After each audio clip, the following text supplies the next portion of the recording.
Hi, I'm Crystal with Layla's Garden, and for today's video, I wanted to do a 101 on cosmos. So if you watched my zinnia video or my marigolds video or both, I figured I would just go ahead and make a cosmos video for you so that you have a nice, well-rounded, easy beginner's guide on growing your own flowers from seed so that you could just do all of that as soon as you possibly can. I know some of you found both of those or maybe just one of those really helpful, so I'm hoping that this video will do the same for you. The only difference this time is that I actually don't have cosmos growing in the garden right now, so you'll get to see me do it from seed, and hopefully in the next video we'll be able to transplant those together. All right, let's get started. So let's start by picking our seed. You can really get seeds anywhere, especially cosmos. They're also another one that is just so versatile and easy to get. You can go to any big box store. You'll probably find them at Walmart, Home Depot, Lowe's, but my favorite ways to get them is at either our local garden centers or online. There's just a bigger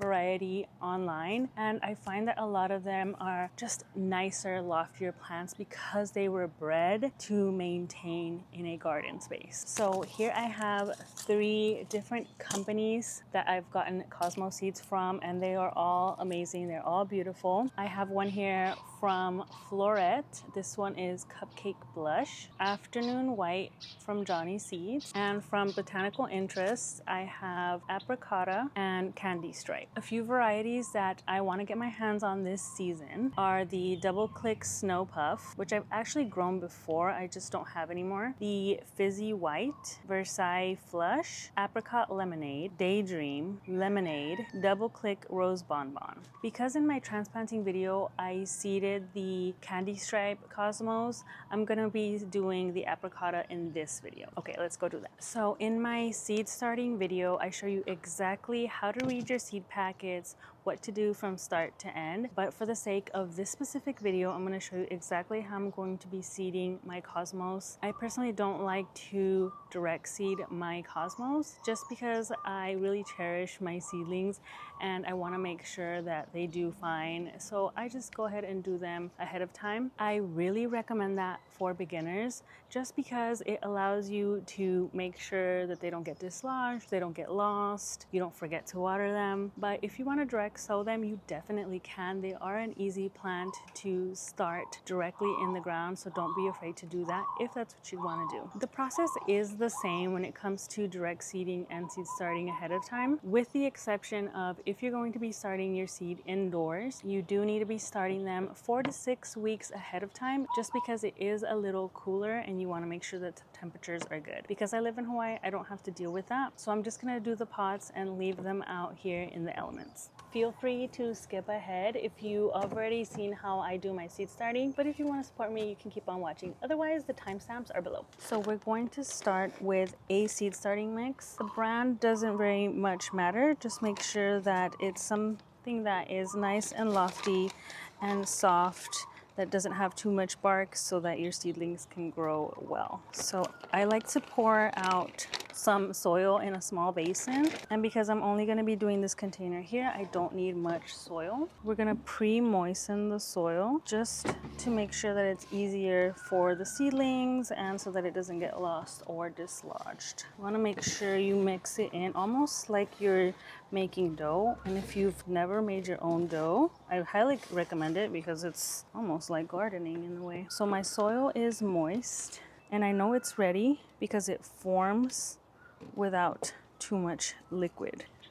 I'm going to fill it, not worrying about whether or not it's close to the top. You definitely don't want to have it too flush because then you'll run into the problem of it potentially spilling over. So here we have our little pot, and our seeds are the Apricota Cosmos. They barely like to be covered. So when it says barely, they really mean barely. It comes in an extra little packet just like this. At least for Botanical Interest it does. Not all of them will be the same.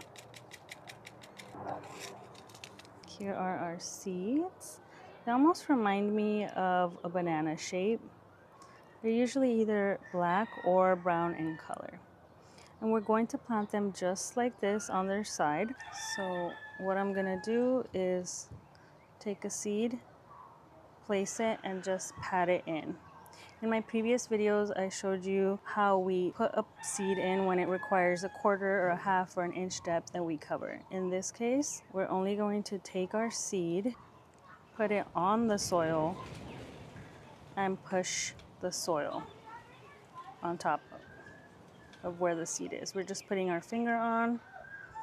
You can maybe dust it lightly with some soil, but we don't want to cover them because my mistake in my seed starting video was I was very robotic and did not pay attention, and I definitely covered my seeds too much and they did not come up, which is just an honest garden mistake sometimes, and that's okay. So there they are. For watering, I'm using this pump sprayer. You could use a handheld sprayer or even the mist setting on your hose. Just be really careful about dislodging them or making them go any deeper than they need to go, especially with seeds that need light to germinate. Just gonna water it in real good. And don't be discouraged if you don't see any activity with your seeds. These are not gonna grow as quickly as your zinnias or your marigolds. They can take between 5 and 10 days to pop up. So do not be discouraged. Just keep watering them, keep them in light, whether that be your grow lights or in a sunny window or outside in the sun like I have them. These would definitely benefit from some kind of a cover, like a dome cover, something that can create that humidity just to help them grow. So in order to get cosmos nice and full and bushy, we want to pinch them down. So I know I didn't talk about pinching in my previous videos, mainly just because I personally don't do it. I don't feel like I have the space to create such a bushy plant, even though I do want them to be slightly bushy. So pinching is when you cut down the center of the plants before they actually start to get really big. It creates growth outwards so that it's just bigger on the outside and they create longer stems. With cosmos though, I do like to pinch them because I feel like it does create the longer stem length that you would need for cut flowers. So for pinching, you want to wait for at least 4 to 6 sets of leaves to grow in order to cut it down. You don't want to cut it down before it gets big enough and then you end up with no plant at all. And just like I've shown before, you just cut down as far as you can without pushing down on the plant to avoid it cutting too low. And you can either use scissors, pruners, or just pinching it like the name suggests with your fingers. Because they're so tender, it's really easy to just pop off. So this diagram here shows you really well how to cut your cosmos for cut flowering without getting rid of your entire plant. Don't think about it too hard. Just remember to leave a few leaves with a few centers for the nodes to pop out of for the rest of the plant to continue to grow. Essentially, don't take it all the way down to the main leader. Only take it down about a third. Cut your flower so you can put it in your vase. With cosmos, very much like marigolds, there will be some blooms that you will sacrifice just because they don't flower in as much of a uniform shape as zinnias do. But the more you cut, the more you encourage your cosmos to grow back fuller and longer and bushier. For seed collecting, I think this one is one of the cutest and funnest seeds to watch just dry out because they end up looking like little star clusters. So you just want to let the seed head completely die. All the petals will fall out and the head will be ready when it's completely brown. You don't want to leave any green because that's just potential for the seed to not have developed properly. When you harvest your cosmos seeds, they're going to be practically ready. They don't really have too much debris. You're just going to kind of mush it out in your fingers and leave it in a nice cool place to dry. There's really not much to harvesting the seed. Some pests that I have managed to have issues with cosmos is spider mites, and spider mites specifically, for whatever reason, just gravitate to cosmos. So I do like to use a rotating schedule of neem oil or bonide dead bug brew, and I just keep it on a consistent either 7 to 14 day schedule, rotating back and forth. I usually have pretty good luck just using these two, just to avoid getting that spider mite damage for as long as possible. While cosmos are meant to be grown in in the summer, I have found that in my personal experience, they really kind of give up in the peak heat of summer. I don't know if it's just too humid in the places that I have lived, but they definitely struggle and they start to just look really bad.